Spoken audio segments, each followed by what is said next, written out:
Bien, ahora tenemos a Leobardo Arias, director de cine, productor de cine, editor principal de Pulpa Publishing, y yo le pedí en especial que nos diera una plática exclusiva para lectores y escritores sobre lo que es una presentación. Bien, te dejo, Leobardo. Gracias, Toño. Muy buenas tardes, buenos días, dependiendo de dónde estemos en el mundo. En este universo virtual de Internet podemos estar en donde sea, a cualquier hora. Ok. La presentación. La presentación, estamos hablando de la forma de presentar una obra dramática. Me gusta mucho Aristóteles, la poética aristotélica. Y hablando de poética aristotélica, ustedes dirán, ¿qué tiene que ver la poesía con una obra literaria o con una obra dramática? La definición de poética en el diccionario es disciplina que se ocupa de la elaboración de un sistema de principios, conceptos generales, modelos y metalenguaje científico para describir, clasificar y analizar obras de arte verbal, creaciones literarias o cualquier obra dramática o cualquier obra que se pueda presentar a un público. De ahí parte Aristóteles. Bueno, digamos que no vamos a citar más que partes importantes de la poética, porque Aristóteles, o sea, ahí está la poética, la versión de Juan David García Vaca, 1950 y tantos, por el Fondo de Cultura Económica. Este es el libro nuevo que compré, el otro es una de verdadera desgracia, pero el análisis que hace aquí este hombre de la poética aristotélica es tan enredado que de repente dice uno, ok, a ver, barájamela más despacio. ¿Qué es una presentación? ¿Por qué presentación? ¿Qué tenemos en una obra? Bueno, ustedes pueden buscarlo en internet, van a encontrar un montón de cosas el desarrollo dramático, esas son cosas que no importan. ¿Qué es lo que estamos haciendo aquí? Ponerlo sencillo. Aristóteles comparte con muchos autores, Sid Field en este caso, creo que hasta Meyerhold, acerca de qué es lo que debe tener una obra dramática. Tiene 5 partes una obra dramática. Y bueno, vamos a hablar de la primera, que es la presentación. Luego, desarrollo. Luego, clímax, anticlímax y desenlace. Son 5 partes, es sencillito, no necesitas nada más. Necesitas presentar. ¿Presentar qué? Punto número 1, conflicto y personajes o personajes y conflicto. ¿Sí? No importa qué presentes primero, con que lo presentes de forma clara. ¿Por qué digo no importa qué presentes primero? Porque tenemos el ejemplo de muchas obras literarias en donde lo primero que hacen es presentar al personaje principal. Hay una obra que se llama La ciudad y la ciudad, de un autor que se llama China Miéville, que es británico, se llama China, el hombre, es británico, tiene obras fantásticas, pero en La ciudad y la ciudad él lo que hace es presentar, antes que nada, el asesinato y al personaje principal.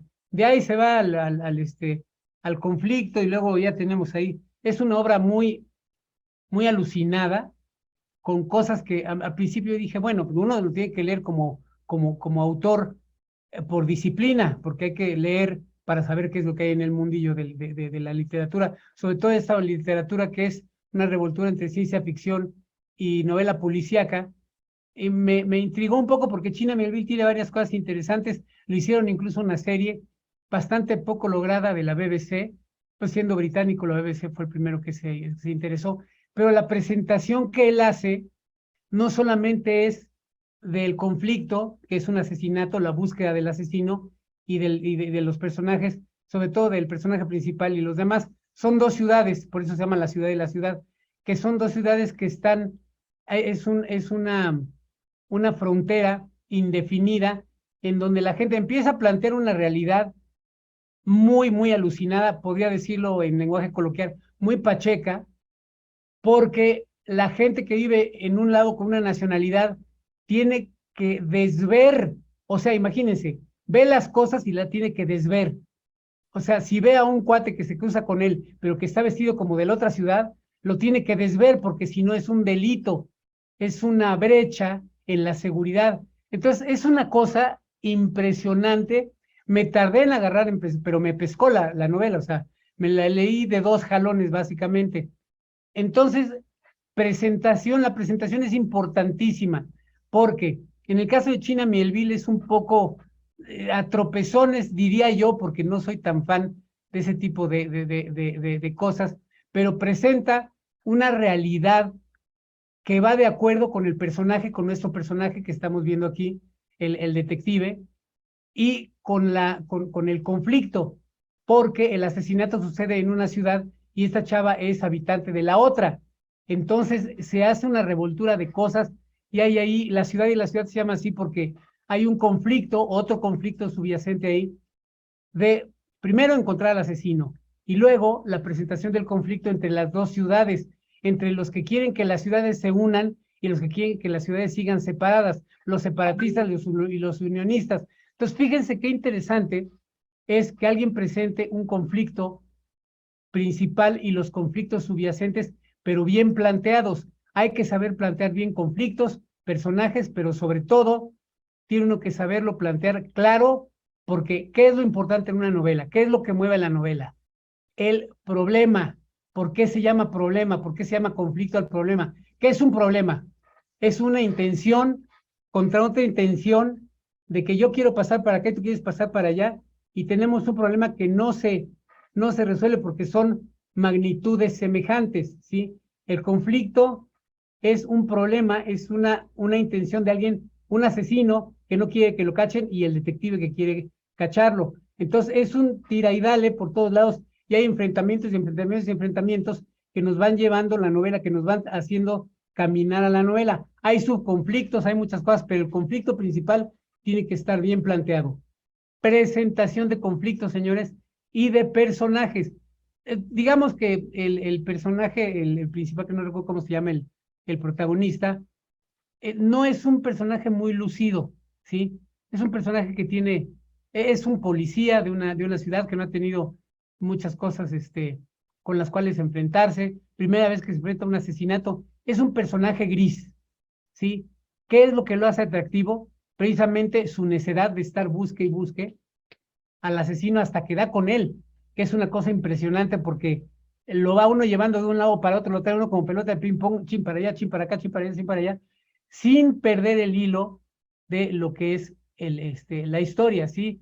Entonces, ¿por qué es importante la presentación? Porque la presentación tiene que ser sólida, firme, ¿sí? Si uno tiene una buena presentación de conflicto y de personajes, muchas veces a mí me ha pasado que los personajes cobran vida y uno empieza a escribir y de repente se van por donde ellos quieren. Dice uno, híjole, es que yo no quería esto para ahí, para él, no quería que se me fuera por ahí, pero sale, ¿sí? Entonces, ahí es donde uno tiene que juzgar si es conveniente para la historia o no, pero ese es el principio de todo, una buena presentación de personajes y de conflicto.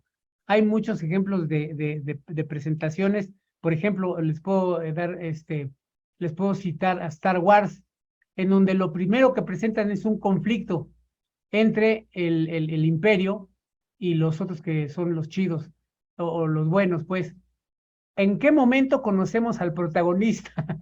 Hasta los 17 minutos de la película no conocemos a Luke Skywalker.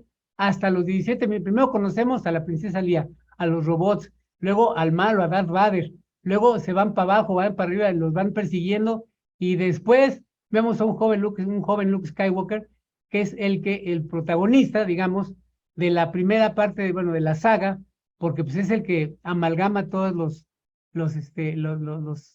los quehaceres de cada quien, y luego conocemos a Obi-Wan Kenobi. Y bueno, lo que pasa es que es una forma que la maneja Joseph Campbell. Joseph Campbell, que es el que hizo El héroe de las mil caras y los mitos, que analizó los mitos de una manera impresionante. Incluso él y Jung, ¿sí? Tienen precisamente fórmulas en donde te explican cómo comenzar, cómo comienza el viaje del héroe, con una vuelta de la vida del héroe, ¿sí? Entonces ahí hay un conflicto, el héroe se quiere quedar en su casa, pero la vida se lo lleva, o se quiere ir y él, o se quiere ir y él se lo obligan a quedarse. Finalmente, eso es el principio del conflicto. Luke Skywalker se quiere ir, pero sus tíos no lo dejan. ¿Qué es lo que detona esto? Vean la película, ¿sí? Y se tiene que ir a fuerza. Y entonces Jung también lo menciona porque es el viaje del héroe. Mucha de la dramaturgia de Star Wars y de todo eso se basan en Jung y en Joseph Campbell. Joseph Campbell es un ideólogo de los mitos y toda la mitología y las historias mitológicas tienen este principio. Presentan a un héroe antes que nada y después presentan el conflicto. El conflicto del héroe es que se tiene que ir a fuerza, lo obligan a salir de su entorno seguro. De ahí parte la tragedia, de ahí parte la comedia. Si bien Aristóteles nada más maneja tres géneros, la comedia, bueno, la tragedia y la comedia como una sola, una variación de la tragedia sería la comedia para él, y la otra que maneja Aristóteles es la epopeya, ¿sí? Pues son tres básicamente. Ahora, ¿qué es importante en un principio? Aristóteles nos dice que el coro, que es muy importante el coro, al igual que en Star Wars, otro ejemplo que les puedo poner en un principio, cómo plantear el conflicto, es muy importante poner pequeños indicios de lo que va a pasar en la obra o en la película. El coro siempre canta algo, tiene la labor de ser como la parte que narra ciertas cosas, como un dios que está diciendo, él sabe lo que va a pasar, el coro sabe qué es lo que va a pasar, pero el público no. Entonces él se la pasa diciendo o planteando cosas. Vámonos al ejemplo más claro que tengo ahorita en la cabeza, que esto se puede ver tanto en literatura como en cine, como incluso en música. Hay cosas que de repente uno la oye y dice, esto es completamente aristotélico. Beethoven, la novena de Beethoven es aristotélica, porque nos va cantando el tema de lo a la alegría desde el principio, la armonía o algo así, no me acuerdo bien cómo se llama eso, va con lo que es el final, el clímax, pues, de la novena de Beethoven. Y esto lo vemos claramente en Volver al Futuro. Volver al Futuro, ¿cómo empieza? Empieza con un búho haciendo así, tic-tac, tic-tac, tic-tac, tic-tac, y entonces vemos cómo suenan las alarmas y vemos una patineta que entra, que es la de Marty McFly, y se va a topar, bueno, ya vemos a Benjamin Franklin, digo, el que se agarró la llave, sí es Franklin, ¿verdad, Toño? El que puso la llave con la cometa. Bueno, no importa, creo que sí es Ben Franklin. Vemos varias cosas ahí, el tiempo, o sea, una cantidad de relojes impresionante, un gatito haciendo los ojitos para un lado y para otro. Después vemos a Einstein, después vemos ahí varias cosas, varias fotografías de lo que va a pasar adelante. Y al final, al final del recorrido de la patineta, ¡pum!, cae un contenedor de un elemento radioactivo. Entonces, te está contando lo que va a pasar en la película. Eso es 100% aristotélico. Es el coro, digamos, en imagen, que te está contando lo que va a pasar en la película. Es una película mega eficiente. De hecho, hablaban que habían hecho tanto Spielberg como Gale, no, ese es el autor, no importa. Robert Zemeckis, como Spielberg, habían intentado varias veces una fórmula que es la primera vez que le da un resultado impresionante porque explotó. No se tenía planeado hacer 3 películas, se tenía nada más planteado hacer la primera, pero tuvo tanto éxito y tenían tanto que para contar, tanto Spielberg como Zemeckis, que dijeron, vamos a hacer las películas que habíamos planeado hacer, e hicieron las 3. ¿Qué es lo que sucede ahí? La fórmula funcionó, ¿por qué? Porque tenían a Aristóteles, a Sid Field, a Jung, a mucha gente en la cabeza, ¿sí?, que lo habían leído, lo tenían en su conocimiento de cómo se puede plantear una obra dramática, pero el principio es una verdadera maravilla, ¿sí? Y vemos también cuando Marty McFly le pega el guitarrazo a eso que rompe una bocina como de 8,5 metros de diámetro, y entonces ahí te está hablando de toda del experimento, del viaje en el tiempo, de cómo falla, pero sobrevive Marty McFly al guitarrazo. Todo eso es aristotélico y es en el planteamiento. Ahí plantea conflicto, personaje, bueno, está dando no plantea conflicto, está dando una semblanza de lo que va a pasar en la película, y después Marty McFly, que es uno de los protagonistas, porque también puede ser protagonista realmente, junto con el profesor Doc Brown, y es un poquito lo que le va a pasar en toda la película, ¿sí? Que son peripecias. A final de cuentas, ¿por qué es importante tener claridad? Porque tienes que saber qué es lo que vas a contar. Puede ser que los personajes te lleven para un lado y para otro, pero si tú tienes claro el principio y hacia dónde van, no tienes ningún problema con lo que es la presentación. Repito, presentación de qué? De personajes, sobre todo cualquiera de ellos que quieras tú poner, si quieres al protagonista al principio o no. Pero lo que es importante es poner la presentación del conflicto. ¿Cuáles son las fuerzas que se van a enfrentar en toda tu obra literaria o cinematográfica o televisiva, lo que tú quieras, como autor, ¿sí? Porque esto va dirigido a autores, puede ser de literatura, de guiones, de lo que sea, ¿sí? ¿Qué es lo que vas a presentar? ¿Qué es lo que quien te pidió esa chamba te pidió que fuera lo más importante del conflicto? ¿Cuál es el conflicto? Sea esto cualquiera de los géneros que quieras manejar, el conflicto es lo más importante. Bien presentado un conflicto y un personaje principal, un protagonista y un antagonista bien planteados, bien presentados, te van a garantizar que tu obra funcione, fluya. En fin, eso es lo que tengo que decir acerca de la presentación. Muchísimas gracias. Yo le pedí a Leobardo en Nada, especial que nos platicara de esto, eh, porque él, como miembro de la parte central de edición de Pulpa Publishing, era importante porque hay muchas veces que los autores tienen idea, escriben, pero falta ese punto medular que está en ese principio aristotélico, en ese conocimiento que debe de plasmarse en cada obra en cuanto a poner cómo planteas la obra. Muchísimas gracias, Leobardo. Seguimos compartiendo contigo. Ya sé que quieres agregar más. Adelante. gracias, Toño.